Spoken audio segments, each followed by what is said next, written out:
Tweet Talk. And we're back. Happy to be here, man. I've always seen it, and I've been hanging around with you guys for a long time, and I'm like, I still haven't been on Tweet Talk. Oh man, I thought you'd been on here before. But before we get to that, we got one more thing for the people.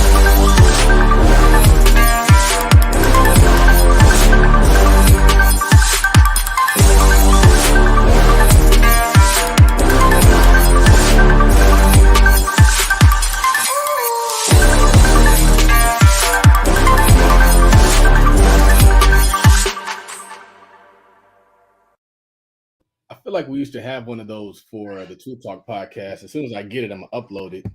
But we're just using all these bells and whistles that we got. It's kind of cool, man. It's a really cool intro. We had a seller reach out to us, and he's like, "It feels I found you guys on YouTube, and it seems like y'all on TV." Isn't it crazy? Yep. I forgot who I was talking to. Oh, when I was recording my podcast, and I was like, man, like back in the day, if you wanted to be on radio, you had to go beg the radio station. If you want to be on TV, you had to beg the TV station. Now we got all these tools in our hand. Like, build your brain, y'all. Yeah, you can catch us on CRM TV. I got my own channel. Yeah, exactly, man. Like, what's the difference? And nowadays, we all got our own channel if you want. That's right. That's right. Welcome to Tweet Talk, the Black Wealth Podcast.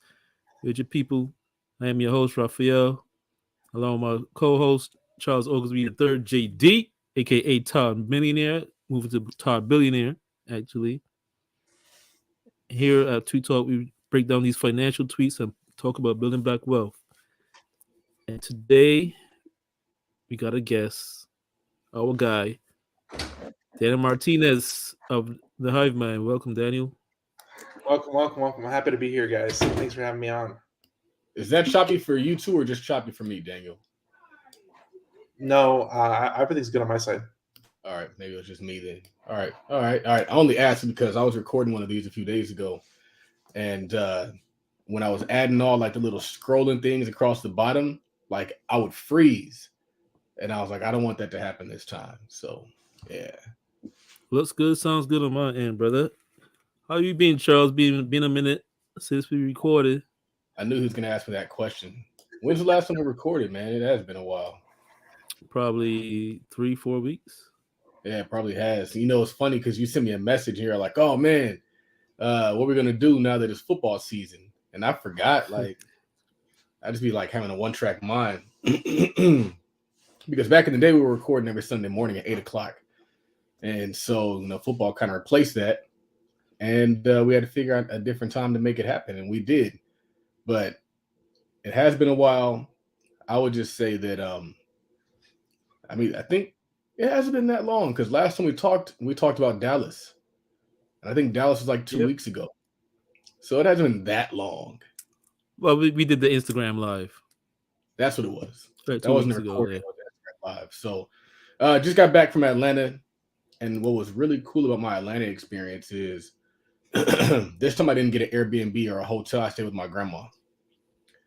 And the reason why that's cool is because I effectively always have somewhere to stay. So I essentially have a second house. I have the house that I want. Like, yeah. I think sometimes when we think like, oh, I got a house like this is mine. And with my son, sometimes he'll say like, this is mine. I'm like, no, it's ours. It's like, I want you to think that everything that we have is ours. It's not mine. It's not yours exclusively. It's ours. And so like what happens is like our family members will get something and it's like, well, this is my house. This is my house. It's like, how about it just be the family's house? And so like my grandma's getting up there in age and where they live is so amazing to me because Atlanta's being gentrified, and gentrification is a great thing when you own some stuff. And so my grandma lives in an area where not only are they improving the homes, but they're improving everything around it. And so when I was there, I was like, you know what? I want to go to the gym. And so I Googled a gym and there's a Planet Fitness right around the corner. It was brand new. When I had to leave to go to the airport was 12 miles away. I was like, you guys are in a prime area. Why would you sell this? It doesn't make any sense. Hmm. She owns nothing. She owes nothing on the house. Why would you sell this? And so Yeah. instead of thinking like their thought process is like, if like when that time does come, they're like, oh, we're selling that, we're selling that. And I was like, are you guys stupid? Or are you dumb? Because you know what frustrates me? What frustrates me is that people will want what you have. A lot of people in Atlanta, my family, know what I have, and they want that, but they don't want what I know. And not only do they not want what I know, they don't want my opinion either. And so me giving you my opinion is me also giving you what I know, because my opinion is based off of what I know. Yeah. And so if I'm giving you an opinion and you reject the opinion, you're also rejecting my knowledge. But for some reason, you want the money that came from the knowledge. It didn't just happen by accident. It happened because I be in the lab. I'm reading books like the book that I'm reading right now, which is extremely insightful. But they don't want to read the books. They don't want to do the podcast. They don't want to go to the conferences. They just want what you have. And so basically, this time in Atlanta felt more like home as opposed to just like I was a tourist. And I was just like there. It was like if I wanted to extend the trip, I could have extended the trip.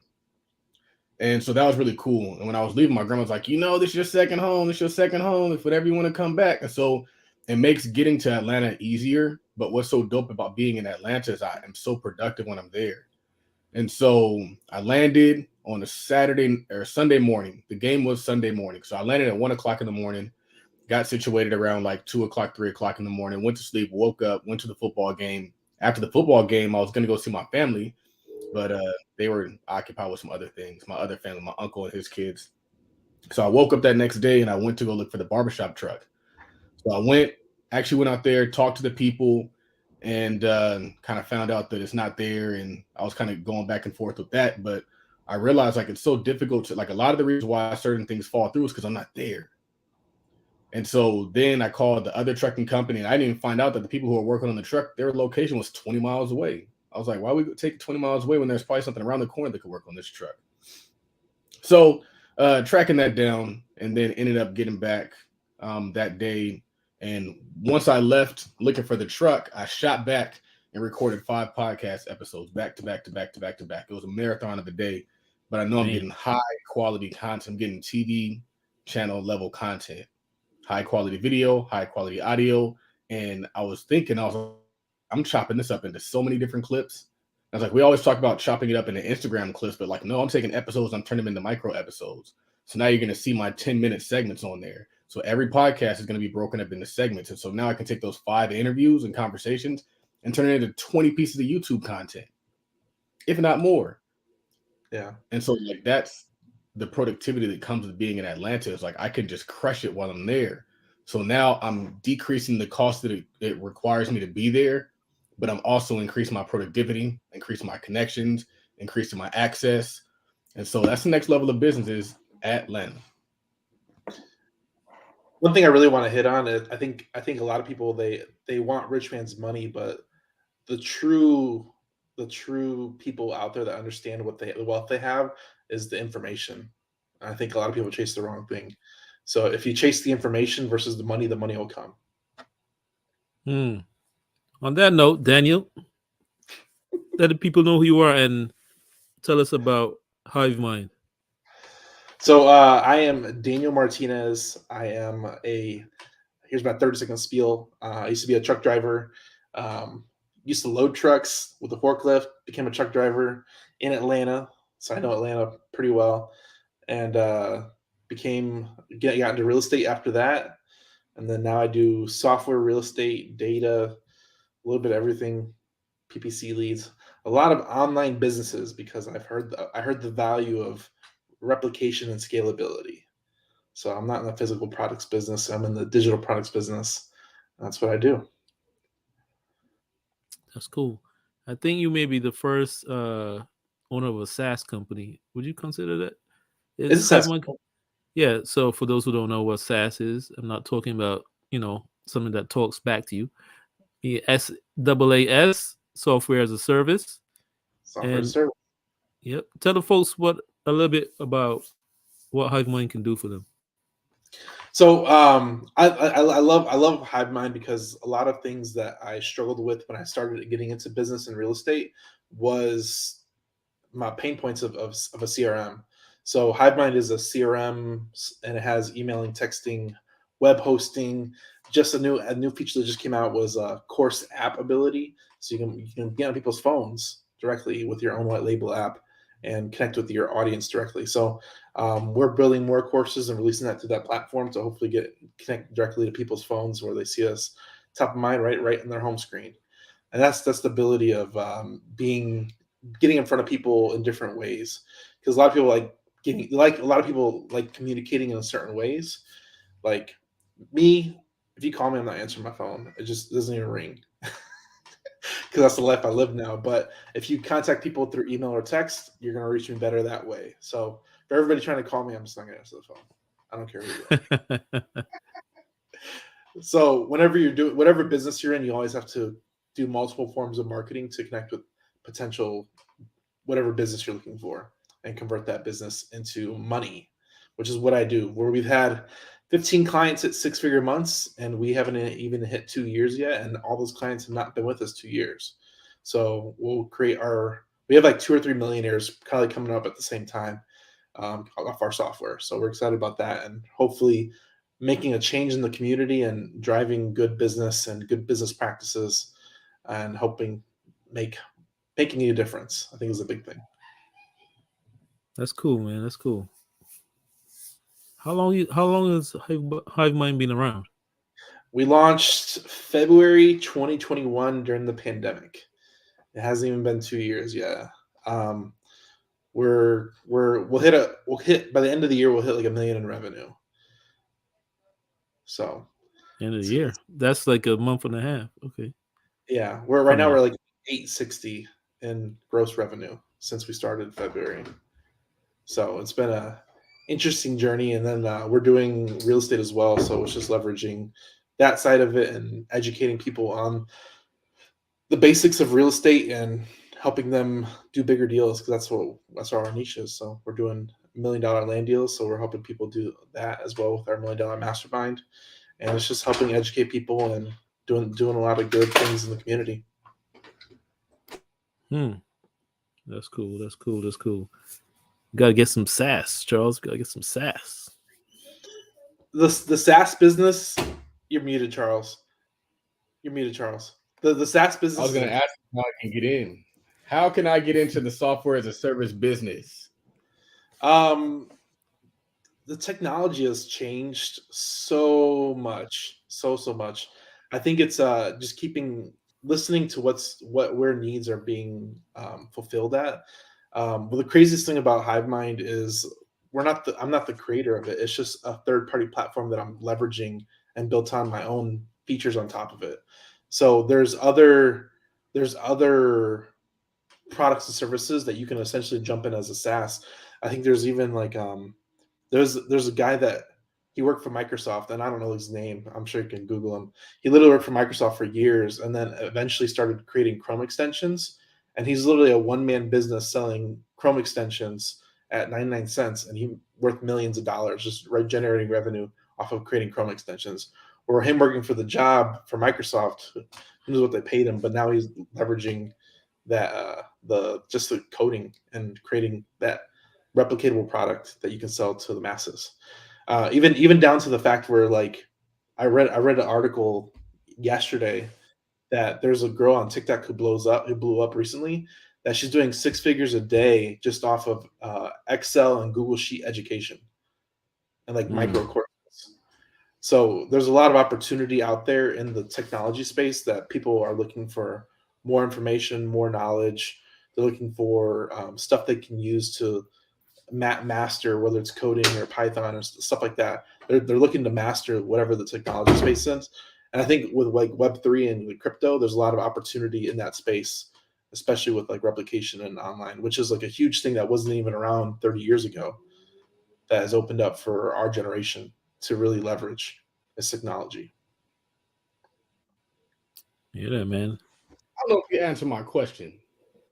Maybe I just need them to understand the answer because that was very No, complicated. I did answer your question. It's finding, it's listening to where people struggle at that you can produce um, or release some type of software. Which I talk about the Microsoft person. He does Chrome extensions. That's software as a service. He writes software Chrome extensions, and he monetizes it. So like All right. the All right. it's For the lay person who doesn't have the ability to write code. I told you about that too. I don't write code. I found a third-party Right. software that offers SaaS as a service, and I throw in my other product services on top of it, and I wrote it my own. That's how you get into SaaS. You got to be in the technology space where people are building and creating these things. Like the platform I'm on. Yeah, I was gonna say, how did you find I found it on accident because I was struggling with my own real estate business with the CRM, and somebody did a presentation for us, and like, okay, I'm diving down this road because I know the struggle and pain that I had when I needed it. So I know I can offer that to even hundreds of thousands of people. I know I can help facilitate that same issue that I had. So that was it was finding a pain point. And I had the same pain point when I saw it. I'm like, okay, this is it. And I was like, I'm not a coder or nothing. I'm pretty tech savvy, but that's because I grew up in the 90s. Those that transition were, and this is no offense to, because I know Charles is a little bit older than me, and I don't know how old you are than Charles, Raphael, but there's us people, Gen millennials, they have the advantage where we grew up when everything transitioned. Like I remember people in high when I went to high school, they barely started getting phones, and my wife was 2 years younger. I'd be like, everybody had a phone. So like my family was a little bit poorer, and they're like, hey, if you need a cell phone, just ask the person next to you. And it was always a joke my parents used to tell me, because like everybody had a phone around me, but I never had a phone until I turned 18. So like I saw the transition from typewriters, doing reports in school with typewriters, to computers and printing it out. So like I saw that transition happen. So we have a little leverage, and I think even younger people than me, they have that leverage too because they grew up around iPads and tablets and iPhones and all this stuff that technology. Where now like kids in China are coding, they have the leverage of all that experience and learning at a young age that they can really harness and find different opportunities out there. For the record, Raphael is my father. Double my age, man. Hey, check out this shirt, Raphael. I got this from the real Black Wall Street. Like, isn't that fire? I see it. It's nice. I can't with this guy. I can't. Yeah, I got this from the real Black Wall Street. You can't be about Black wealth if you've never been to Black Wall Street. So, when did you get that? I got this when I went down there for, I think. That was a while back, right? I went there for Henry's event, and I had the opportunity to either fly into Fayetteville or fly into Tulsa and drive into Fayetteville. And quite honestly, it was about an hour drive to drive into Arkansas. But I was like, you know what? If I fly into Tulsa, I can see Black Wall Street. And so when I was out there, I went and saw Black Wall Street, but I also saw the first Walmart. So both, what's interesting is like, I'm a fan of business. Mm-hmm. So I went to see Black Wall Street and see the first Walmart, both business. I'm not over here like blackity black. I'm just like wealth. So if they had a Walmart shirt out, I bought that too. They had a store, but it was closed when I was there. Yeah, I remember you took a picture with a plaque or something, right? Black Wall Street. I took a picture in front of the plaque at Black Wall Street, and I took a picture in front of the store at Walmart. Right. Walmart. That guy built something. And I saw you. You saw a post. You posted an excerpt from a new book you found, Buying Disney's World. I was gonna say, I was trying to keep that on the low, but yeah, I just shared that with Dan because I think Dan will get a lot of value out of it. I'm on chapter 4 right now, and interestingly enough, I saw it posted by John Delia, and John Delia is a boss, and then I saw John reference Tyron McDaniel, who he said referred him to it, and I think I might have seen maybe the Monopoly Bros shared it, and so. It just talks about how he acquired all the land for Disney World, but it also kind of talks about his whole path of how he opened up Disneyland, and then he saw how Disneyland turned into like this great area, but the area around it is very ghetto. And if you've ever been to Disneyland, like it's not that lit.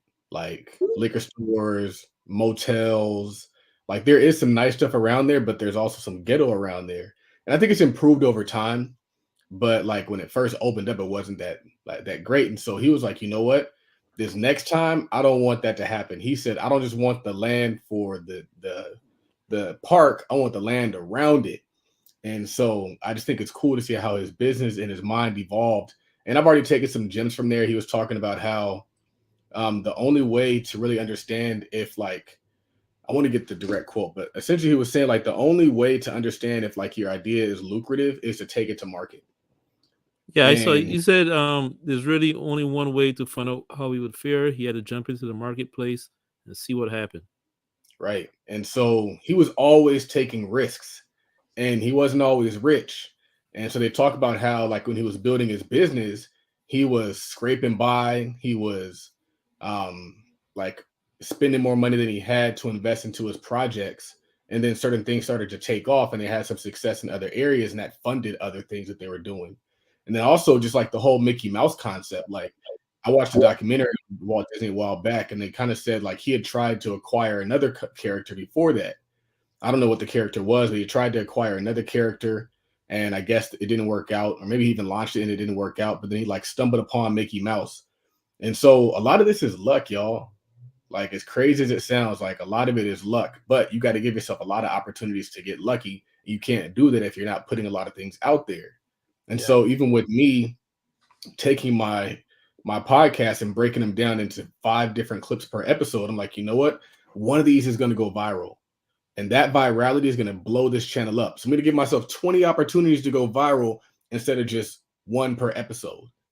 And that's kind of what happens. Also, shout out to you guys who are subscribing to the channel. We got 4,700 subscribers and we're really close to 5,000. I remember when we were at 3.9 and we're scratching to get to 4. Another thing that happens is as you grow, your growth accelerates. And Yeah. so it's a lot easier. It's a lot more difficult to get that first 1,000 subscribers than it is to go from 4 to 5 or to go from 5 to 6 or from 5 to 10. And so once we grow, we're going to continue to accelerate that growth. But yeah, amazing book. And you know, once it gets fall and it starts getting dark, I start reading more. And I'm trying to binge because I know during the summer I don't really read that much. And I need to get my knowledge up so I can get my advantage. My knowledge is my advantage. The books that I read give me that knowledge. And I've been kind of feeling like I was at a disadvantage for a little bit because people were starting to read the books that I've read. And I was like, I need to get back in the lab. Well, wait, let me ask you real quick. You said when he did the Disneyland originally, the area around it never like jumped off.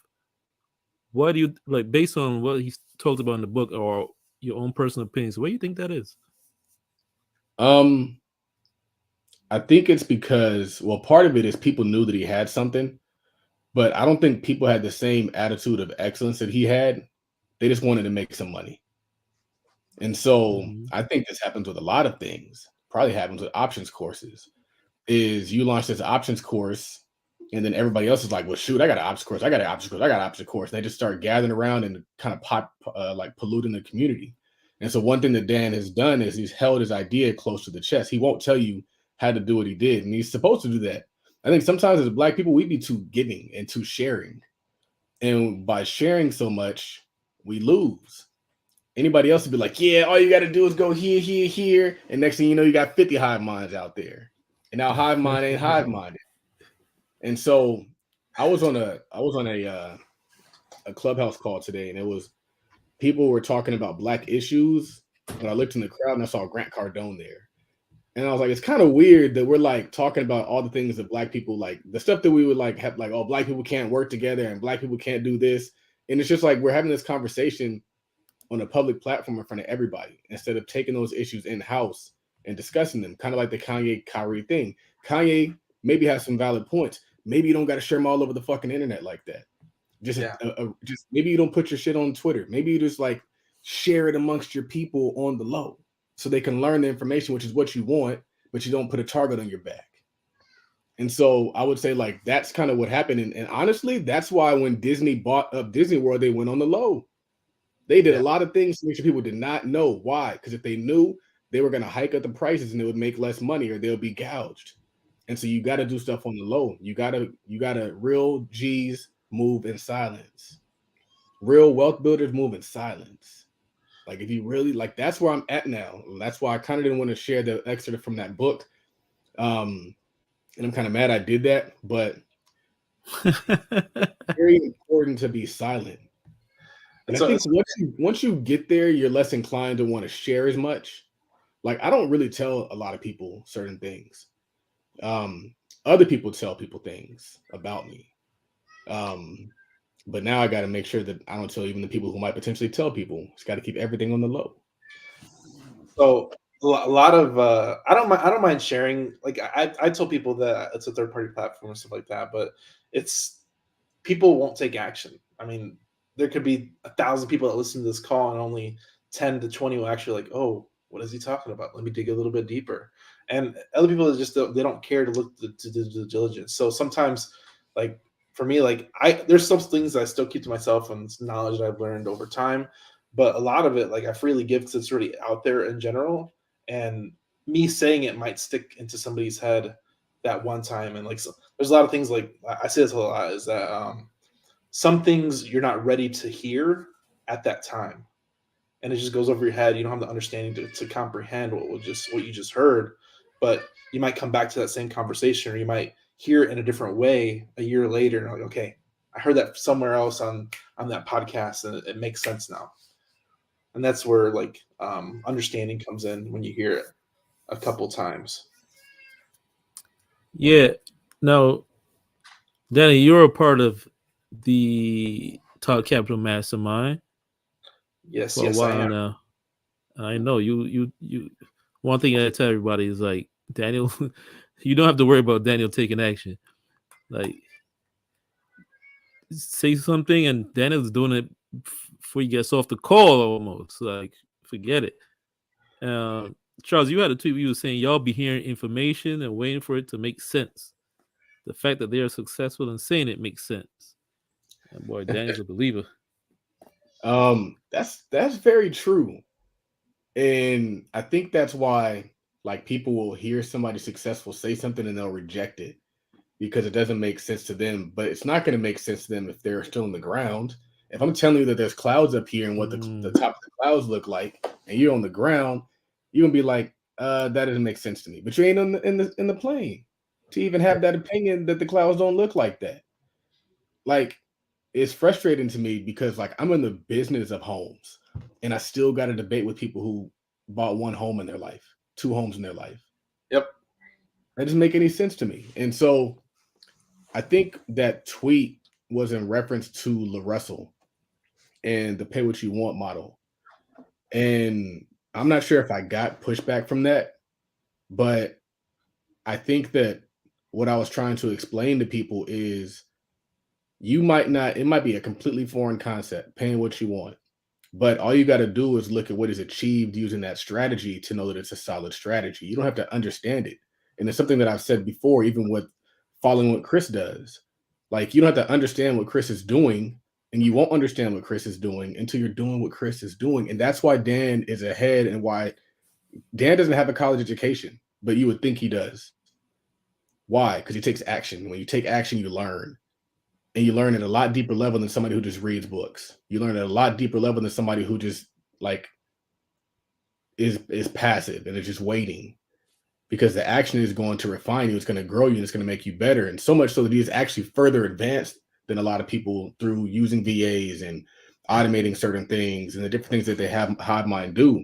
And so you don't understand what people are saying until you do what they're doing. And stop expecting to understand before you take action. Just take action, and then you're going to get that understanding. 100%. 100%. A lot of things that I've done, I'm just like following blindly. I mean, I'm not a reader. I joined the Todd Capital Book Club just to hear the gems. And like I love hopping in those conversations because like every good book has a lot of like gems in there, but you can summarize like the synopsis of the book into a good paragraph, and somebody that really delve into the book is gonna tell you that. So I'm like, I read the book already. Well, that's a life hack I never heard before. Join the book club and get the highlights from the people that actually read the book. That's a good one. That's why I love Bruce. Besides that, like, what kind of value have you gotten out of the mastermind? And also, what? Give us an example of something that didn't necessarily make sense to you, that you didn't understand at first, but you implemented it anyway, and it paid off. A lot. So podcasting was a big one. I knew we needed to do it, but I really didn't understand why. And Charles just like, podcast, go create content, 10x, all, and just it's like those two things. Go create it and 10x it. I'm like, all right, create it and 10x it. We launched it September. We're 260 episodes in. Last September, 20. 10x. Yeah, They've 10x. They said they're dropping an episode a day. we're dropping an episode a day right now. You know Yeah. how big you grow when you do something every single day? Like, that's the hack. Do it every single day. Exercise every single day. Read every single day. Promote your business every single day. Every single day. And a lot of people, like, when I first started on, I started like asking for the sale every day. But now I'm like, there's some posting every day. I'm asking for the sale. I don't even care. It's part of my. We had a challenge probably about a year ago. Make 10 posts a day. Now we got 10 posts a day, 4 reels a day, and it's a lot. There's a lot going on, and it's just building that footprint. If anybody here wants to see what HiveMind's doing, literally Google HiveMind or go to your favorite social media platform and search HiveMind CRM.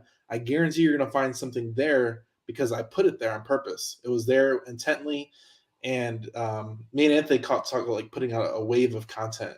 Like, there's so much HiveMind content out there that when you find me, I hope you're amazed, because there's a lot of hard work that went into that. Like, we're talking to somebody and like, oh, you need to get like a social media manager and editor and start editing all your episodes and getting micro content. I'm like, man, I've been doing that for like 8 months already. I've had 2 full-time editors, a social media manager. Like, I don't do all that content that you see. If you go to Twitter, Daniel Hivemind, right here, I don't do that content. That's my team doing that. So it's a constant like, and this is where I learned from Charles, just be out there 100%. Who cares? I don't care what anybody's opinions say. I have my family like, hey, you post too much. I'm like, I don't care. you're not my client. It's like just tell them like $1 million in revenue. Yeah. $1 million in revenue. Yeah. And like I said, it's just doing it over and over again, not even asking questions, just do it out. So like 10 up they made the contest of posting 10 times a day. I've been doing 10 times a day for a year now. Like, oh, do a reel a day. Well, now I got a database of probably 250 reels that go out 3 a day, 4 a day. I just recycle and rinse and repeat, recycle, rinse, repeat. Some stuff hits, some stuff doesn't. I don't even care. I just know, and I hashtag everything. If you go to hashtag HiveMindCRM, there's probably like 4,000, 5,000 posts, and that's all me. And I would say that what's important is a lot of us are in catch-up mode, but we don't have catch-up urgency. And so we'll always talk about like, oh, we're so far behind, but you're not moving like that. Yeah. I don't see it. You chilling. You don't, like, if you're in a race and you're behind, would you just be jogging? No, you're gonna be sprinting. You're gonna be a hustler. You're gonna be trying to do whatever you gotta do to get ahead. And so there's some people who see the wealth gap or whatever gap and they point at it. And then like, wealth gap. I guess we're gonna vote. And then there's other people who they see the wealth gap and they're like, I just got to work 10 times harder to close the gap. But you can work 10 times harder. It's possible to do it. It's possible. And it's an admirable thing to actually endeavor in. Like, people respect people who work. They don't respect people who just talk and who come on the internet and complain and argue. We respect the workers. Another thing that I noticed in the, hold on, one thing I want to say is another thing that I noticed in the Disney book is he had failed ventures. They opened up like a bowling alley and it flopped.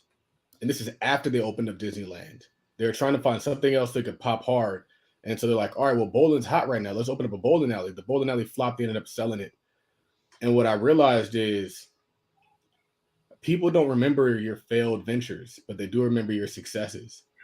And your successes are going to make you. And it's okay to have failed ventures along with your successes.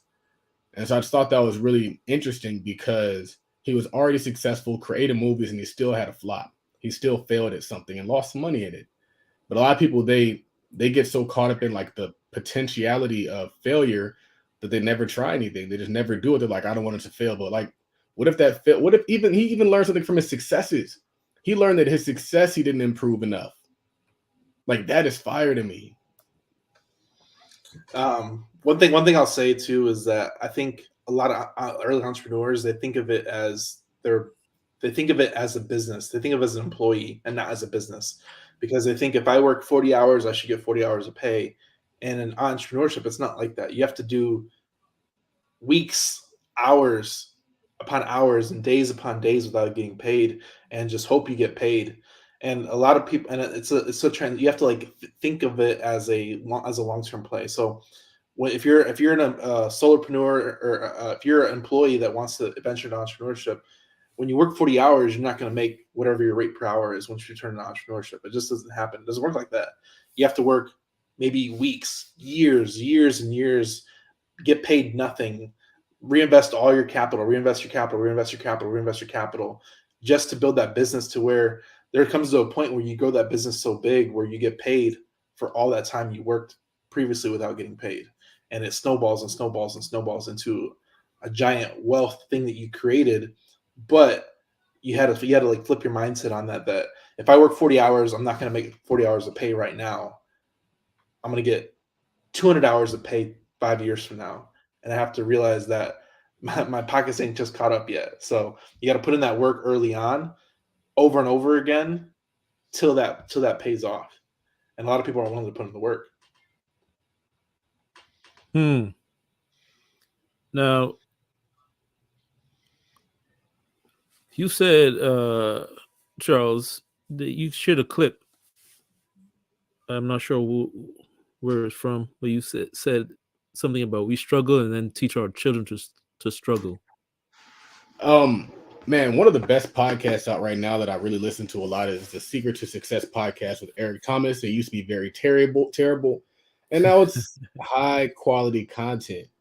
The episodes are shorter and more to the point. Before, they would just ramble about stuff that really wasn't motivational, wasn't actually helpful. And they would just talk about like stupid stuff. Like, I was on the plane and they didn't give me peanuts, fair or foul. It's like, and they would talk about it for like 20 minutes. And I was like, I'm not listening to this stuff. Or I would like scroll past all that nonsense. But now they cut out the nonsense. I think they took some feedback and they're like, bro, they don't want to hear that stuff. And Jamal was on there, and Jamal is a very successful real estate investor. What was funny is he made a point that like when he was working as a cop and he was making money as a real estate investor, he bought like this huge house. And he said that like people thought he was like the cop from Training Day. Like they thought he was like taking money from folks, which is interesting because sometimes when like you get money, people assume the worst. Like they assume like, oh, you must be selling drugs. Like, man, I fly so much, my bags get checked so much. I'm like, this is crazy. I was like, why would somebody be like trying to like smuggle drugs to the airport? People do that stuff. I don't know. But so he was talking about how as a culture, what happens is people, they do everything for themselves. And so they work that job, they get that promotion so that they can get that house. And they struggle throughout the whole process. And then what happens is they have kids and they teach them that same process to work hard, to struggle, and to start from the ground up and to do that kind of stuff. And he was saying like with him and what he's building is he's building something that his kids can walk into. He always says that he's going to take better care of his family when he's in the grave than people do when they're alive, because he's setting it up that way. And so another thing is he's always talking about like providing for like his grandkids and for the kids that he won't ever see. He's like, I want to provide for the family that I never see. And so that was just kind of the thing that I took from that. But it was just somebody else saying what I've been saying for the longest time. is we don't have to make our kids struggle. My son's not going to struggle. He already has assets. My son is good. He got a house and he got 5 figures in a stock market account. Some of those stocks aren't doing that well, specifically Disney. Disney's doing terrible. And we're talking about Disney so much on this show, but Disney dropped like 7% today. It was like their worst years, their worst one-day loss in like a decade or something pretty significant. But they're going to bounce back because it's a quality company and it's just going to take time. I think their business is still feeling the brunt of COVID. And I think that once they get past that, they'll start to kind of take off and get some more movies into theaters and things like that. But it was important to me because he said that. But another thing that he said that either you're going to bring up or you didn't bring up is he was talking about how he didn't do all of these things to get this huge house so that his wife could clean it. I should have worn my shirt. I actually have that shirt. It's downstairs somewhere. I was just in my mom's house and we were cleaning out some of the clothes that I left there. She's like, "Oh, you might do an event with Hideman. You'll need this shirt." I didn't. It's downstairs. But he was just talking about how like he didn't do all these things so his wife could like clean the house, so she could cook and she could do all these different things that people think traditional women need to do. And it was funny because I was having a conversation with somebody and I told them, I was like, my wife doesn't work, but I have a housekeeper. And they're like, well, why do you have a housekeeper if your wife doesn't work? And I was like, because I don't want my wife to be a housekeeper. Like, I want my wife to be a successful business owner. I want my wife to do amazing things. And it's just interesting the society that we live in because we're constantly having this debate online of if your wife should work or not work, and if it's her responsibility to cook and clean and do all these things like that. And I just never saw that as like a wife responsibility.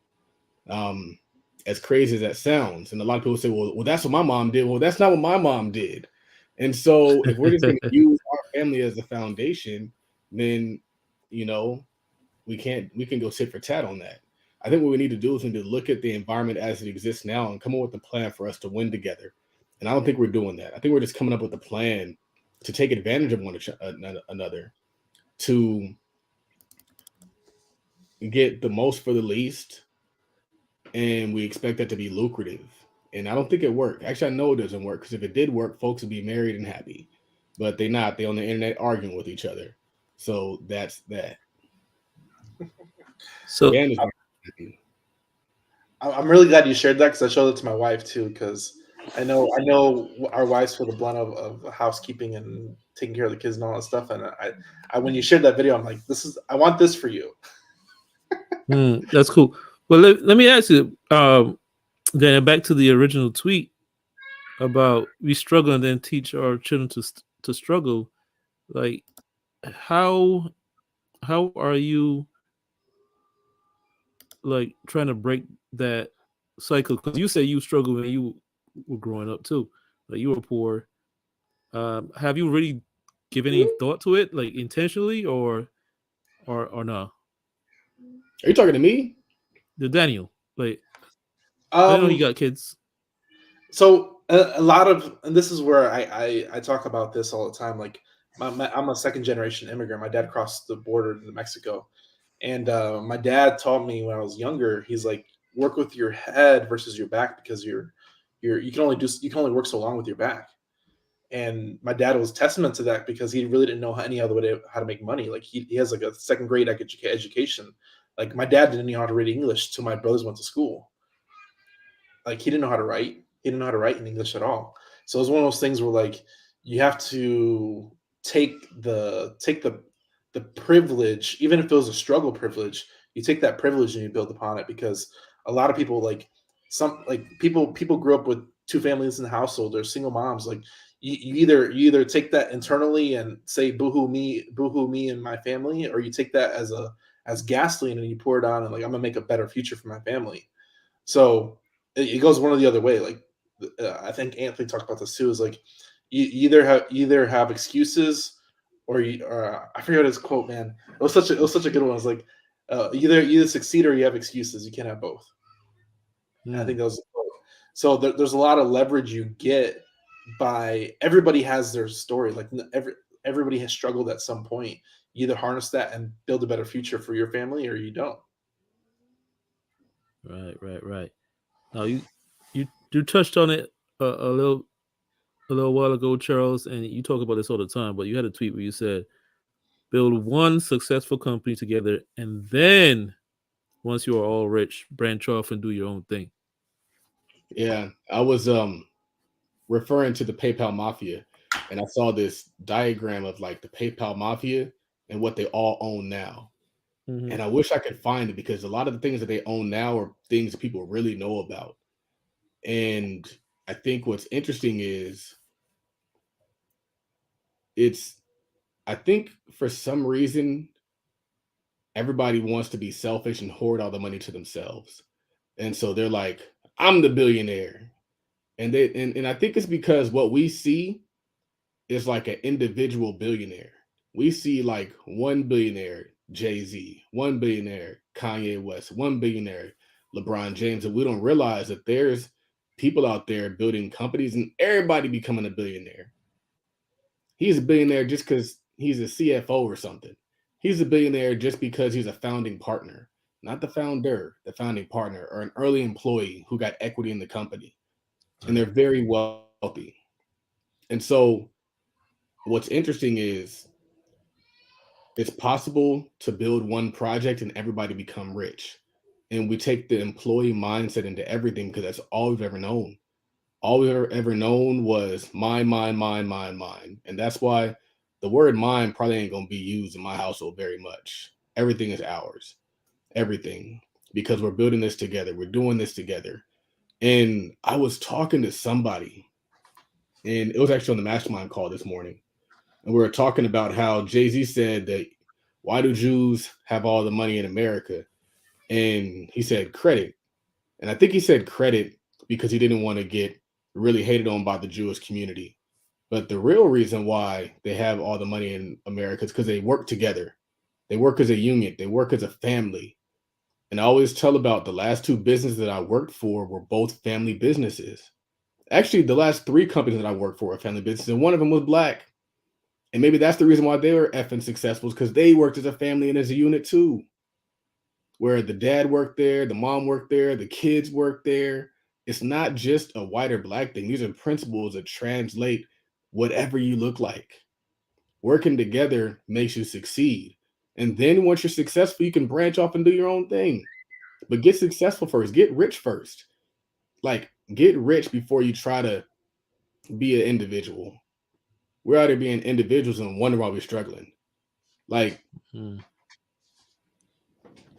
Yeah, and Danny, you don't run Hive Mind all by yourself. You had a co-founder. I mean, was Anthony a part of it as soon as you started, or did he come on a little later?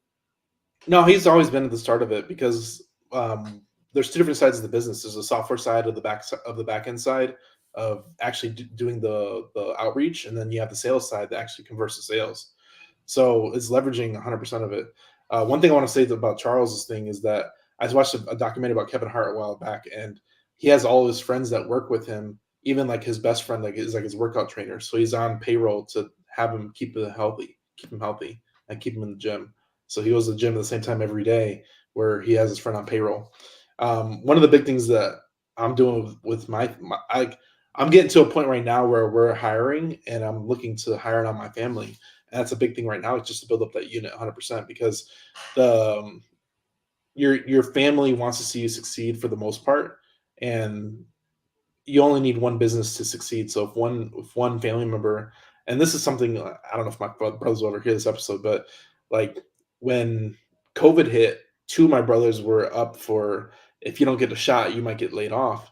And me in my head, I'm like, okay, I have to create positions for them to get them on payroll now because I have the opportunity to, and I have a business to create wealth. And in my head, I'm like, okay, where can I position them? And like right now, I had a conversation with my brother where he's like, I'm ready to quit. I'm like, okay, give me some time and I'll find you a position to help out in the family business because that's what it is. but the crazy part about it is when you do that, I think your business will grow. Oh, 100%. So it's not even an L. It's not even like charity. It's really like, I don't know.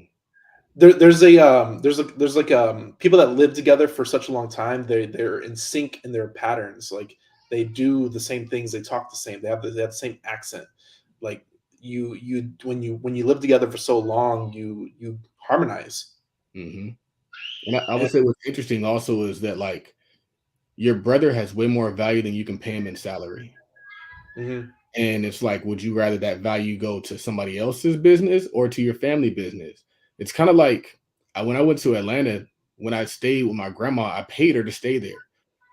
I was like, I'm going to give you this money because I'd rather give you this money than give Airbnb the money or the hotel the money. The money got to get spent either way.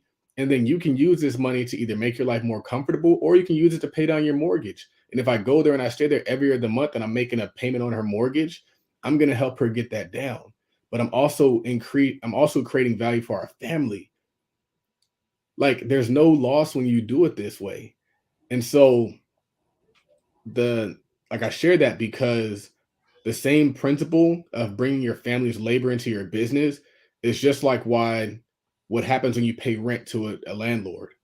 You can either pay rent to your family or avoid paying rent to somebody else's family. You can either make your family wealthier or you can make somebody else's family wealthier. By you going and working for somebody else's business, you might think that you're winning in the short term and it might feel great because you don't work for your brother. But Mhm. you're just making somebody else richer. That's why they do it. The Chinese people don't work for other people. They don't hire other people either. Because if they are paying somebody a wage, they rather pay it to somebody who is in their culture. And so it's like you also want to kind of look at that too when you're hiring people. It's like, are you making an investment back into your culture or are you using the money from your business to build up somebody else's culture? And so it's very interesting. But I never made the correlation or the connection between like working at a business for your family and renting. But I think there's a connection there. Well, I mean, it's a way to like you already like you said it's a way you're gonna spend that money because you need to fill that position no matter what. So if you're gonna spend that money, spend it to where it's gonna benefit your family versus another person. And I think there's a I met an entrepreneur. He was already well off, and he started a restaurant business for the whole purpose of employing his sister, just to pass off that tax burden. Like he was losing money starting a restaurant, but it was passing off that tax burden and supporting a whole nother group of people, including his sister, in that business. And there's a whole lot of benefit to that, just in general. You as the entrepreneur, you get the tax write offs, and then you're actually feeding your family directly by supporting them through a job and something that they love doing. Because here's the thing: not everybody is that 1% entrepreneur, that leader that's going to take the business to the next level. Not everybody's like that. There's always need and space for a supporting role, and it's not even a bad thing. Right. And it's like Charles said a long time ago on one of the older episodes that your job will save you, your business will save the community. Mhm. And going back to when you're talking about the PayPal mafia and like people getting rich being sometimes even an early employee, obvious examples is like Paul Allen with Microsoft. There were employees of Microsoft that got really rich just being early employees. Paul Allen, to this day, most people still don't know who Paul Allen is. This dude is so rich he bought like 3 sports teams. And he wasn't Bill Gates. Right. We're like, man, F being Paul Allen, I'm gonna be Bill Gates. And we don't be neither. Yeah, and And like that, being Bill Gates, you got to deal with the stress that Bill Gates got to deal with. It might be right. better off being number two. Everybody knows who Bill Gates is, even though he dresses low key and everything. Pretty much, he's the one that ended up on the magazine covers or whatever, certain magazines. The But current CEO of Google is a billionaire, but he didn't found Google. He worked his way up the ranks. He was just like a high level executive. And this is what's interesting about being surrounded by wealth is if your kids go to a school where there's like wealthy kids or well-to-do kids, you're gonna realize everybody ain't the CEO. It's like this dude's the vice president of this. This dude's the CFO of this. This dude is the treasurer here. And you start to realize that like you can get money all kind of ways. You don't got to be the guy at the top. And so when somebody gives you the opportunity to participate in something, you'll value the opportunity of just being a part of something that's building, as opposed to thinking you have to be the sole and only builder and the head NIC. Yep. We feel like that's the only way that you can do it is by being that generational talent, that generational something. No, just become useful to something that's useful. Become a part of something. And when I was in Atlanta, and I had to stop because I was in Atlanta and I drove past a school called the Greater Atlanta Christian School, and tuition there is $26,000 a year. How much? $26,000 a year. But do you think that everybody there is a CEO? No, they probably own their own independent business, their own small business. We aren't exposed to wealth, so we don't know that wealth comes in various ways, not just the most obvious ways that we see. And it's frustrating because then when you try to get people to be a part of it, they're like, I'm telling you, every single person that is doing options, I told them I'd partner with them. And they're like, nah, I'm gonna do my own thing. And I was like, that just doesn't make any sense to me. We all want to be the boss. The boss sucks. I was getting yelled at for things I wasn't even involved with. I was getting people calling me names for things that people who were doing who were just a part of the organization. They're like, oh, you didn't know that he was on a group chat call and he called us the B word. Oh man, I'm going over here on a conference call apologizing to people that I don't even know just because they're affiliated with what we were doing. And that's what happens when you're the boss. I honestly like being a number two guy. I told my wife, I was like, you know what? I'm gonna start dedicating parts of my day to helping you build your business, marketing and promoting your business. I don't need to be the person at the top. I just want to be associated. And I've always been that person. I only step into the top role when it needs to be done. Yeah. This is Raphael's podcast. I'm number two. I'm Scottie Pippen around here. And I still show up like it's my shit. I don't half step it. I don't like, oh, I can't do that. Blah, blah, blah. No, I show up and I give value, and it's not my shit.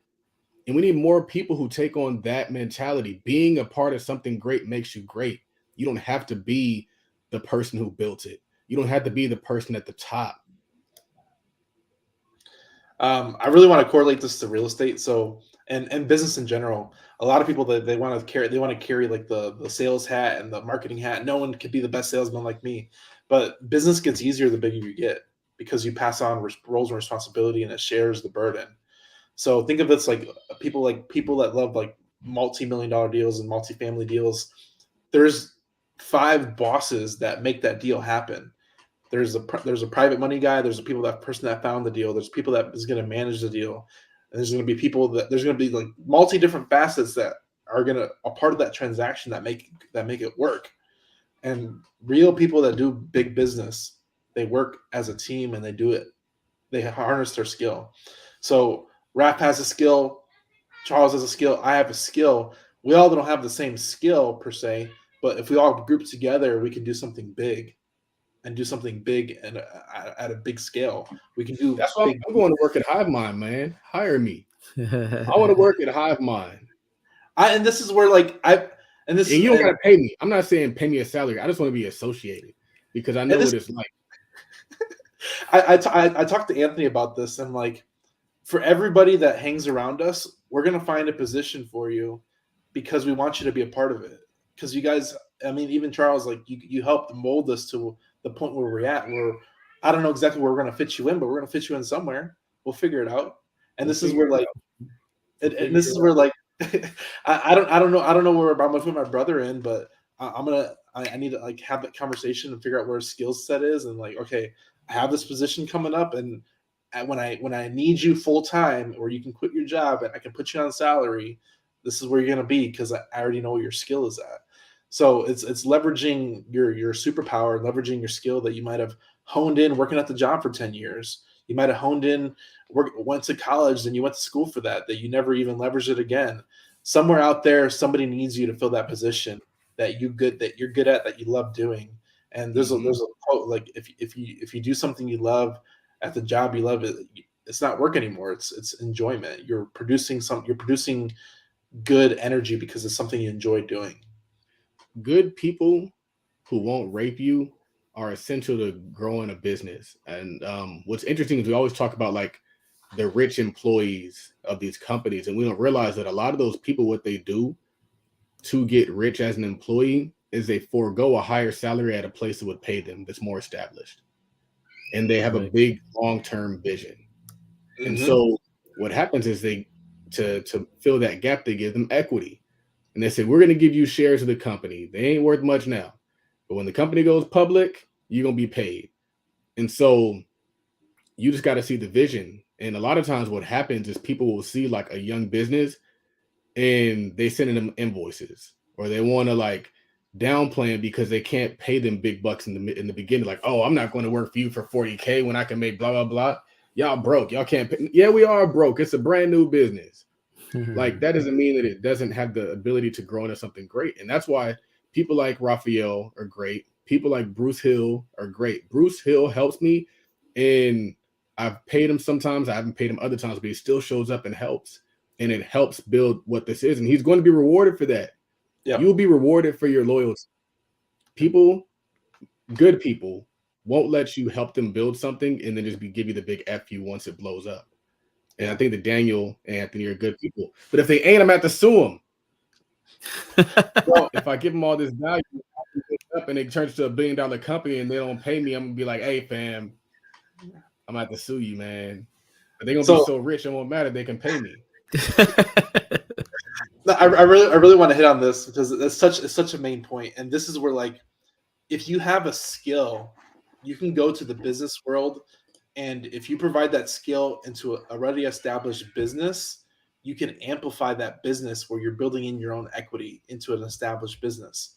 That's a strategy that people that do high level business, they'll go into business and consult for equity. They'll earn in their equity. They'll bring in their value add and take that business. Yep. If I increase your revenue $5 million, I'll take $1 million of that on the bottom line, at the top, bottom line. And it could be in a really established business, and there's people out there that do that. They'll go out there and put their skill on the line. I have a skill that I can put and accelerate your business. Let me earn some equity for this and take your business to the next level.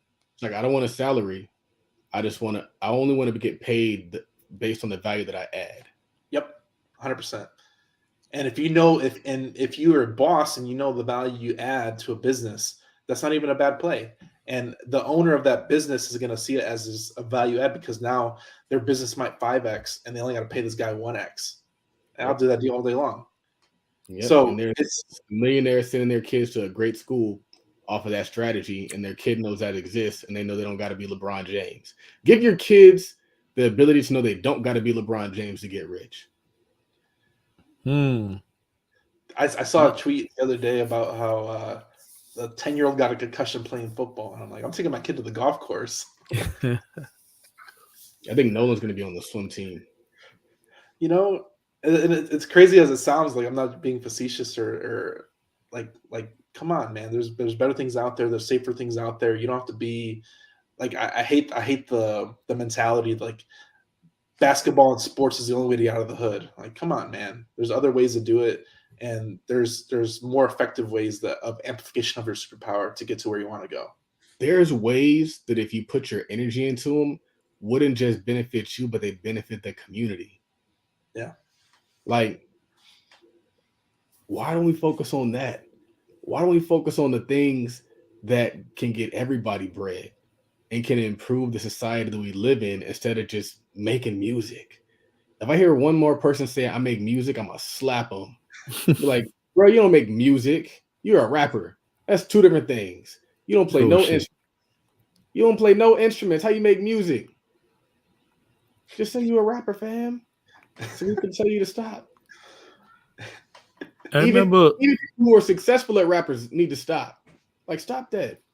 I don't need to hear about that. You know how I know rap is bad? It's like there's stuff that I'll listen to on my headphones and I won't listen to around other people. I was riding around with my dad, and I was listening to like the new Drake and 21 Savage, and he was like just saying all kind of outlandish stuff. I was like, I gotta turn this off. Or I was like fishing with my father-in-law, and I was listening to Larry June, and I like Larry June.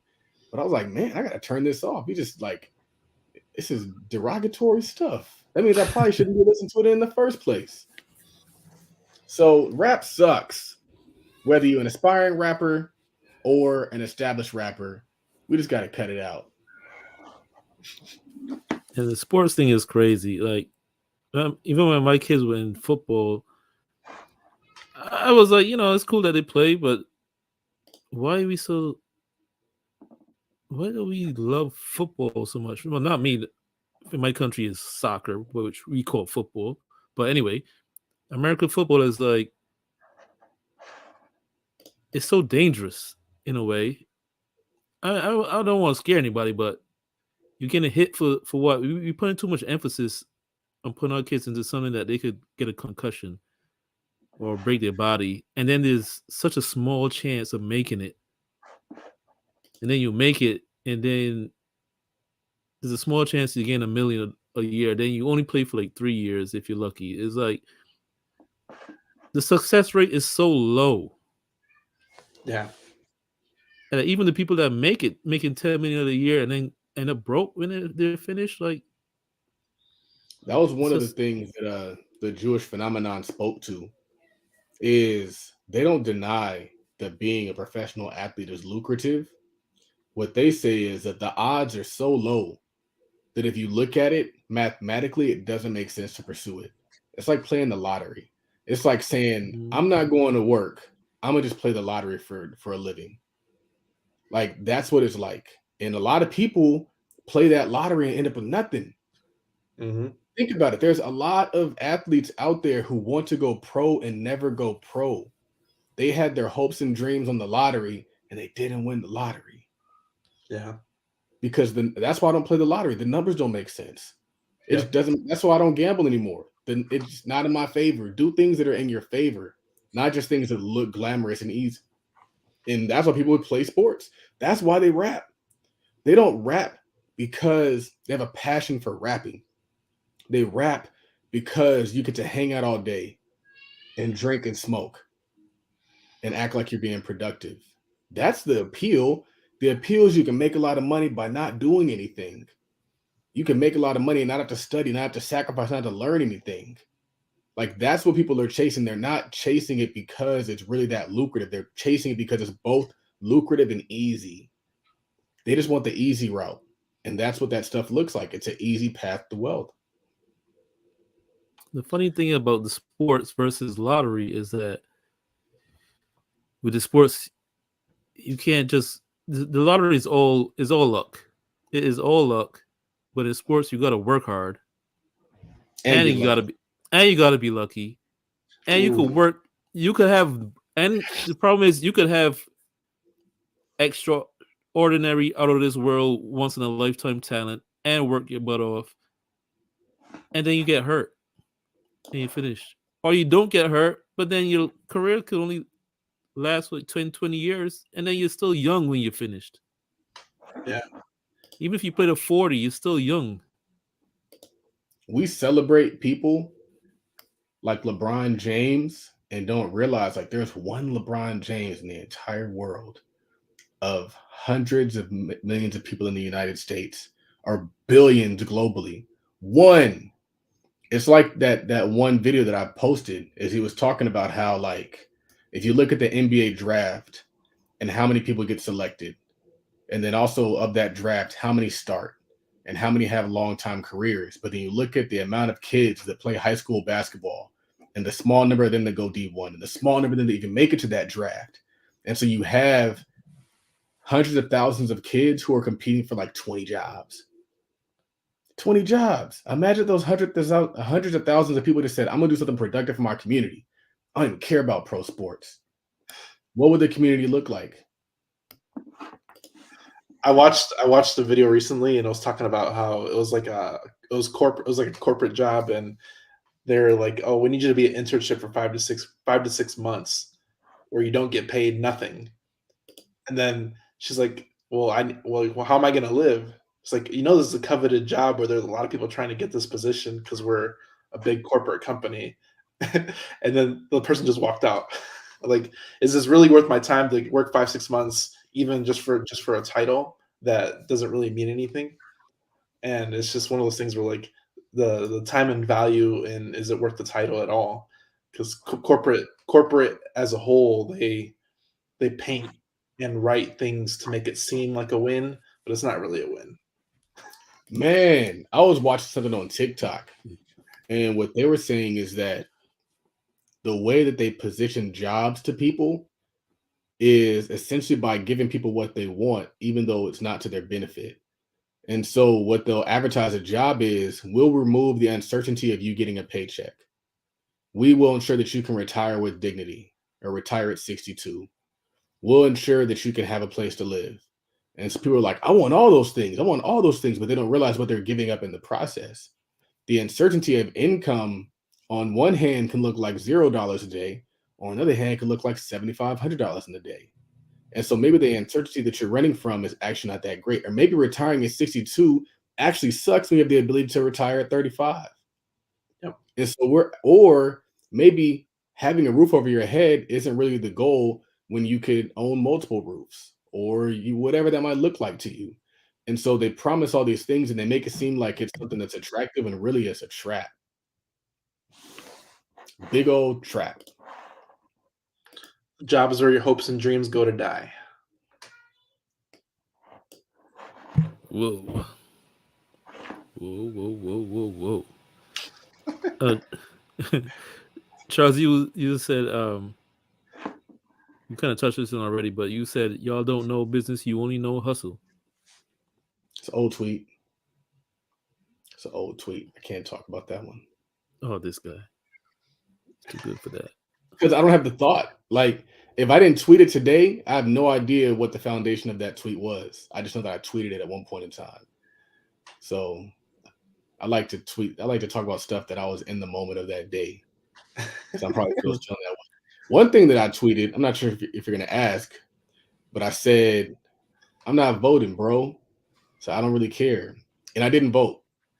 I did not vote for a few reasons. One of the reasons I didn't vote is because I don't want to put my hopes and dreams in the hands of another person. I don't want to put whether I can accomplish something in the hands of a politician. I want to have that rest solely on me and what I can build and what I can learn. And I feel like a lot of times what people do is that's what they do. And I had that revelation by talking to my grandma, because you drive through my grandma's neighborhood and everybody has a Stacey Abrams flyer up on their lawn. And all those people are disappointed. Are all those people going to be motivated going forward? Probably not. They're probably going to feel like their hopes and dreams are crushed. And so they're not going to do anything for the next 4 years while they're waiting for the next politician to come along and save them. The other thing is that my grandma made a comment and she was saying like, oh yeah, Democrats are for the poor folks, And I was like, but we ain't poor, grandma. And even if we don't have, we can't label ourselves poor folks. Like, you should be waking up every single day trying to not be poor. What are you doing if you're not like waking up trying to get to the next level?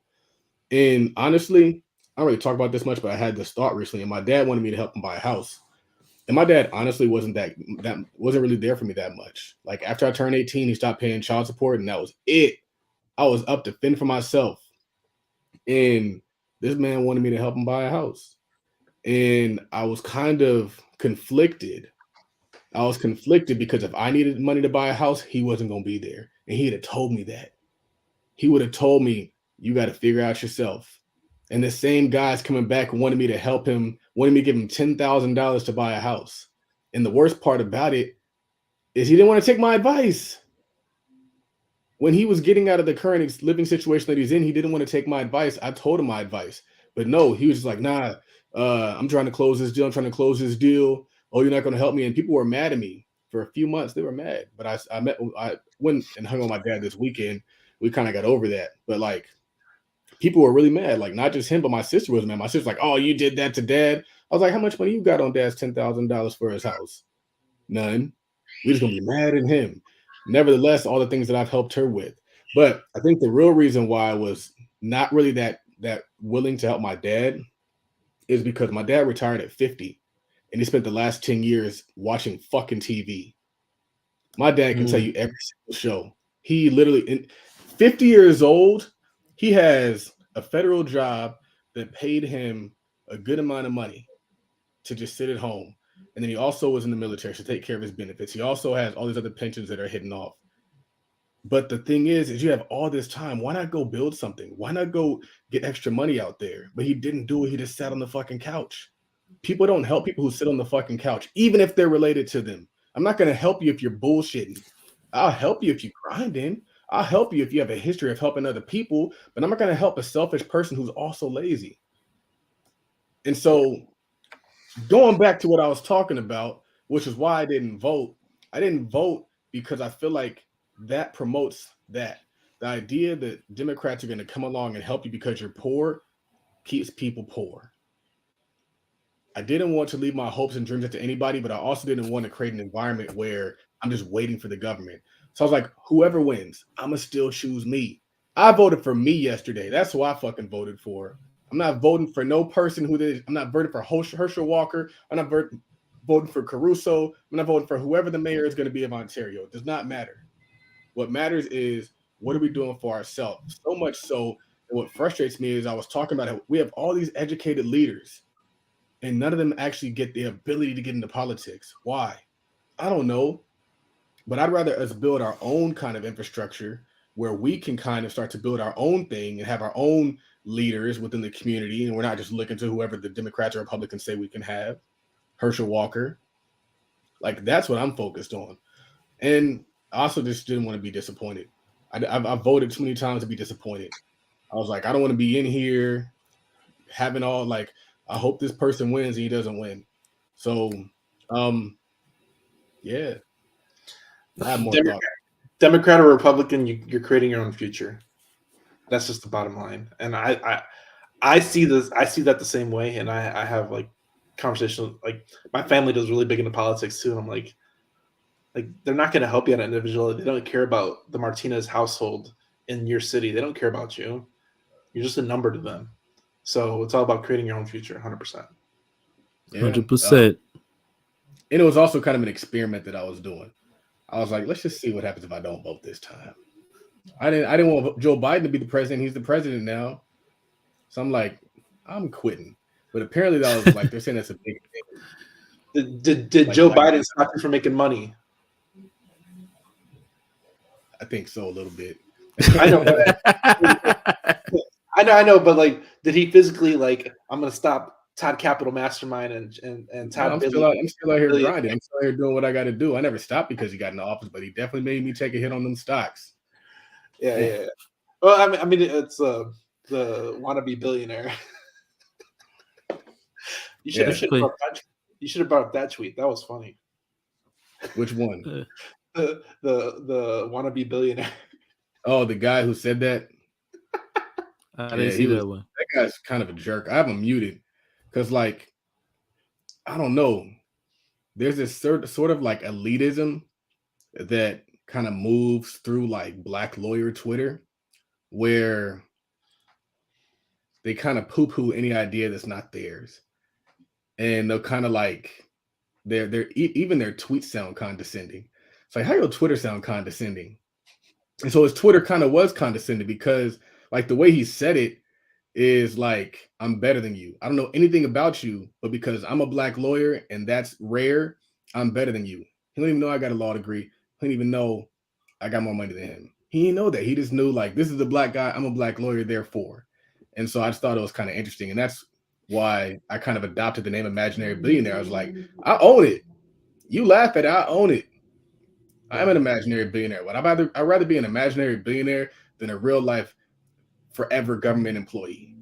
Like, you ain't never gonna get out of that race. And you know what's gonna happen? All he can teach his son how to do is be a government employee, which is just like we talked about before.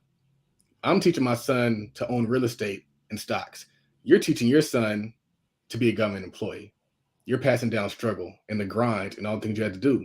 You can't give your son what you have. You can't say, I have a law degree, so here's your law degree. You can't say, I have a government job that's going to pay me a good pension.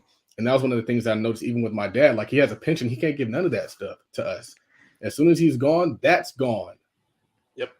And I think that's kind of what also frustrated me about him not building anything, is because like, it's like a selfish way to go through life. Not building anything is selfish. Pensioning it away is selfish. You can't leave your kids anything. Yeah, imaginary billionaire, and I own it. No, so that's where that came from. Yeah, and I think it's funny because people always like they always have their own opinion, thinking it's fact, but no one really knows anything. What do you mean? Well, it's like it's like people have their own opinion that they've built, and they're willing to die on that hill, but it doesn't fucking matter. Give me an example. Like people in politics, like, oh, I'm Democrat for life because they're gonna change the world, and it's like, what have they done for you today? But the people will die on that hill, or people that stuck in corporate. Oh, I'm the manager. Like, guess who got laid off? Guess who got laid off in all the tech jobs this week? Mm. You know what's interesting about that tech stuff, Raphael? I was thinking about this because I knew on the internet when tech Twitter was really thumbing their nose at like entrepreneur Twitter for a while, and they're like, "Oh, I got a tech job with no credentials." Honestly, I think that wave of tech hiring of people who were underqualified was because they were losing employees due to COVID, and so they had to fill the gap. And then after that was over, folks started getting released. A lot of tech companies have been letting people go. But you know what happens on Twitter? They brag about their successes and hide their failures. IML didn't announce that they were losers. They just slowly, quietly went away. The Forex guys. Like when they were on top, they was on top. You don't see nothing by them anymore. Yeah. That part's the crazy part about it too, is like, you know somebody's in the trenches when they talk about their L's. When they talk about their L's, like I seen one of the guys he went to like a neighboring school of mine. He's talking about, oh, I got promoted to this job, and I'm like, you still working for somebody else, man. Like they can choose to cut you no matter how good of an employee you are. They can choose to cut you at any point, and you're always at the will of your superiors. Ooh. Always at the will of your superiors. And how long will your superior let you stay there? I've experienced it, man. I've had great jobs that I thought were going to be great jobs forever. Yep. And they weren't forever, apparently, because I'm here with y'all right now. So, there was a video I saw about this recently. The tech company, they started like a website, ended up selling it to AOL for $850 million. AOL fumbled the bag, sold it off to another company for $20 million, and then they fumbled the bag. And the couple that built that sold it for $850 bought it for that same company, but like 7 years later for $1 million. I think I And then built it up again and sold it again for 25. The same company that they built from scratch. So I heard this recently about business, is that everybody thinks your business is forever. Think of your business as exit strategy, because times change. People thought Blockbuster would be around forever, but they eventually they didn't adapt and change, and they never sold. People still holding Blockbuster stock took it to zero, you know? So people that are buying and holding, you got to think of your business as a temporary thing that you have to pass down equity, pass down CEO positions. I don't want to be the CEO of HiveMind forever. I want to hire a CEO. I want to be the owner of it, but I want to be the CEO. And like I said, I'm now like, HiveMind was like a thing, like I'm gonna take it forever, but like now I'm like thinking, okay, what's the exit strategy? I'm not gonna do this forever. I don't want to do this forever. This is something that's my one success is gonna take me to the next level, but what's my exit strategy? Because it's not forever. The crazy thing about you guys' business is, since it's based on MRR, you actually could value your company at a multi-million-dollar company and sell it. Yep. So it's like, that's interesting. But I was in downtown LA in the arts district, and the arts district is basically just like old warehouses they converted into lofts and restaurants and whatnot. So I was talking to the tattoo guy, and he told me that the guy who owns the building that he's in owns all the buildings out there. So what do you think my question was? What did he do to get that stuff? Apparently he had a toy manufacturing company or toy importing company, because that used to be like the toy district in downtown LA. And he used all the money that he made with toys, and he started buying up the properties that were there. And he just held on to them. And so that's why write-off culture isn't good, because as you're bringing in money, you do need to be putting into something that's permanent, because you never know when that industry is going to shift. and I'm pretty sure he got put out of business by maybe Toys R Us or whatever might have popped up. And it's like you always have to be kind of knowing that you could go out of business at one point. One thing that I noticed when I was working in banking is the people that had the most money in their accounts were the entrepreneurs, and they just had reserves because they knew it was uncertain. And so we're talking about the uncertainty of your income. Well, part of that is the reason why they're wealthy is because they know their income's uncertain, so they got to keep cash. One of the reasons why I have dividends and I have cash is because I know it ain't gonna last forever. And so when you step into business, understand that it's not going to last forever. You're going to do things that create wealth because you're doing it out of necessity as opposed to doing it out of like, I hope to retire one day. Most people, they don't ever get to that retirement number, and that's why they got Social Security, because they didn't save enough. Because you can't really save enough. It's not meant for that. They don't pay you enough to save enough, because if they paid you enough to save enough, you wouldn't show up on Monday. And they got to keep you coming back. So they pay you just enough to come back on Monday. So I tweeted about this, and like everybody doesn't understand like the time velocity of money. So like I tweeted about this on November 4th here, and it was like a big New York article about how somebody bought a building for $77,000 49 years ago, and they sold it for $26 million. And you hear that 77 to 26 million, you think like, man, that's an amazing return. I did the math and I broke it down in the tweet. It's a 10% year return on that building for holding that year over year for 50 years or 49 years. So like, yes, that 10% is a great return, but what's the stock market do? 8%. So if you 8 to 12, 8 to 12%, if you would invest that same $77,000 in the stock market, he might have got $26 million over 49 years. So it's not like he's a genius, it's the time velocity of money. So in my tweet, I talked about like, if you can find ways to increase your ROI or yield over that 10%, he could have done that in a third of the time or a half the time, you know? And it's all about how amplification of money and time. So, and like 77, like when I saw the numbers 77 to 26 million, like I have to do the math. Mm-hmm. I'm just a numbers guy. So I'm like, it was like a 10.3% ROI. And I'm like, okay. I know it's also the patience too. Yeah, patience, 100%. You got to have like the willingness to wait. And a lot of people don't have the willingness to wait. What they would do is they would buy it for 77, see it went to 140, like, damn, I just doubled my money. We out. And that's stock. That's people that do stocks. So like, I got 300% ROI in 3 months. Let me just let it go. But if you were to hold those stocks, or hold that crypto or whatever that is. I don't hold the crypto. Don't hold the crypto. I mean, it's on sale right now. How much more on sale will it get? It's not a sale, man. It's just going down to its true value. But we can't take the crypto. So Daniel, that's another conversation. Go ahead. Yeah, that's another conversation. You talked earlier about how podcasting has paid off for you. What would you tell like business owners or people in general about the benefits of podcasting? I'll tell you the benefit. It's credibility, and it's like a 2-3 year play. Like when did you start Tweet Talk? 3 years ago. 3 years ago.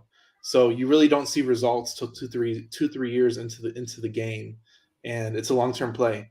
I posted a video about it was from Riverside FM. They posted a video. They're on TikTok, and they're talking about that there's like 2.4 million podcasts, but 90% of them haven't hit 3 episodes. So how many podcasts are out there? So if there's 400 million listeners ready to listen to podcasts, but only 24,000 of them have produced more than 3 episodes. So you're really early on a trend just by producing content. And here's tangibly how we've made money. If you have a product or service, leverage the podcast 100%. Position your podcast as credibility for your product or service. If you don't have a product or service, find products towards your listeners' niche that you can affiliate for and monetize it that way, because you will make more money off your product or service or affiliating for a good product or service than you will ever by podcast ads. and this is the crazy part about like building your own audience. Like there's YouTubers that have millions of followers, but they only make 15,000 a month. Like I did 15,000 a month, I think in 6 months of my own business. So it's one of those things where like if you build that business and harness it through a podcast and YouTube, then you can really make a lot more money with less of an audience and make a huge going. So and this is my case study. I had a client come in last week. He came in, found me on the podcast. He dropped over $4,000 in 2 days on products and services that I provide just because of the podcast. So in my head, I'm like, okay, that's just one client, and that's been like the one like standout client that dropped a big amount of money like that. And I'm like, this is just the beginning. I'm gonna have clients maybe next week, next month, tomorrow. They're gonna come do the same thing, and that's the power of the podcast. And it's seasoning. 2-3 years of seasoning. You're in the clouds, and you're gonna make money forever off the content. You don't have to do anything else after that point because it's still gonna season and season and season. It's just layering icing on the cake. I think that more business is going to come to you just because of that seasoning. Yeah, man, so many benefits. But we running along, so we're gonna go into that a little later. But be sure to grab Podcast Star Deluxe Podcast course. Pay what you want. Link in the bio, link in the chat, link in the show notes. Get it now. We're gonna wrap this up. Daniel, let them know where they could find you, where they could find Hive Mind. I am literally everywhere. If you cannot find, and I was laughing about this because somebody's like, "Oh, can I find you?" I'm like, Google's a thing. Like if you're on Podcast Along thing, you can find me on Google. Like I'm on Instagram. You search at HiveMind CRM. You search Daniel HiveMind. That's why I made my name Daniel HiveMind, because if you type that into Google, you're gonna find me. So Daniel HiveMind, HiveMind CRM. We're literally on Twitch, Pinterest, Apple, Spotify, iHeartRadio. I don't even know. Twitter. Facebook, Twitter, like we're everywhere. Omnipresence, man. Omnipresence. Omnipresence. With your favorite social media platform, just type at HiveMind CRM. We'll be there. That's the power. There you go. Be sure to follow us, the podcast, on Twitter. Follow us on Twitter at Tweet Talk Pod. That's POD. Follow my guy Charles on Twitter at Real Todd Billion, because there's only one. Actually, there's a fake one that was very convincing. There's a fake guy on Twitter that looks so real. I was like, man. You know, I got to buy my my Twitter Blue. That's right, Twitter Blue. We verified now. But you know what's funny though? Is they make it so cheap that everybody can verify themselves, and now people are getting the fake pages verified. I saw a guy. There's a guy that's pretty big on YouTube, Richard Fain. This is not exactly the same thing, but Richard Fain, he's on YouTube. He got like a decent audience, but on Twitter he doesn't have a big audience. He got like maybe 5,000 followers. I saw a fake Twitter page that's copying him, and that page had like 11,000. It was like fake the fake page had more followers than he did. They said it as like a baseline. That's kind of like all the fake pages have about 11,000 followers. Like my fake pages have like 11,000 followers. But the one I saw the other day, he had like two capital I's, so it looks like two L's. So it was like, wait a minute. They are very convincing and good at what they do. It's frustrating, but it's like, what can you do, man? They're like roaches. You kill one and more pop up. It's like, man, they're like, people are like, I'm gonna report the page, and another one pops up. Yep. What can you do? What can you do? Like I said, follow us on Twitter at Tweet Talk Pod. That's POD. Follow Charles on Twitter at Real Todd Billion. Follow myself on Twitter at Work Money Life. You follow Daniel on Twitter at Daniel HiveMind. Follow us on Instagram at Tweet Talk Podcast. Follow the parent company at Todd.Capital. Also follow us on TikTok at Todd.Capital and at Tweet Talk Pod. For episode 143 of Tweet Talk the Black Belt Podcast. One last tweet? Yes, we are going to leave you guys with one last tweet. And the tweet is, Charles, you said sometimes the solution is creating the solution, and become a billionaire. I am your host, Raphael, and for my co-host, Charles, aka Todd Billionaire. We are out of here. Peace.